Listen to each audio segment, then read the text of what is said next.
আসসালামু আলাইকুম সুপ্রিয় দর্শক মণ্ডলী, আপনারা দেখছেন আমার চ্যানেল ফ্লাই উইথ রনি। আজকে ফ্লাইওভার থেকে অনুষ্ঠানের গেটটাকে তুলে ধরছি।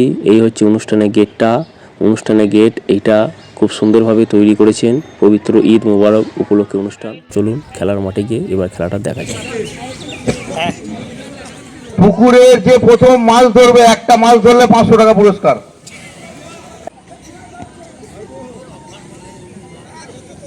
ধরলে হবে না, একক ভাবে ধরো, ঠিক আছে? দল বেঁধে তাবড়ে একটা ধরলে হবে না, একক ভাবে ধরো, চারিয়ে ধরো, একটা ধরো।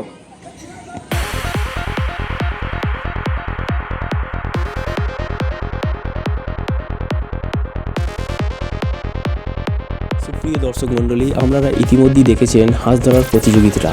একটা খুব সুন্দরভাবে হাঁস ধরার প্রতিযোগিতা সম্পূর্ণভাবে শেষ হয়েছে এবং সেই সম্পূর্ণভাবে খেলা শেষ হয় এবং তার পরেই আবার একটি ঘোষণা করা হলো যে 500 টাকা পুরস্কার দেওয়া হবে যদি কেউ একাই যে নিজে হাতে করে একটা মাছ ধরতে পারবে, তাকেই শুধুমাত্র 500 টাকা পুরস্কার দেওয়া হবে। যদি আরও অনেকেই যদি পায় হাতে করে মাছ ধরতে, যারা পাবে তাদেরকেই 500 টাকা করে দেওয়া হবে। ভিডিওটি দেখতে থাকুন এবং আনন্দ উপভোগ করুন।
ধরতে পারলো না, তারা উপরে উঠে আসছে, তারা সবাই ক্লান্ত হয়ে গেছে এবং ভিডিওটি দেখার জন্য আপনাদের ধন্যবাদ।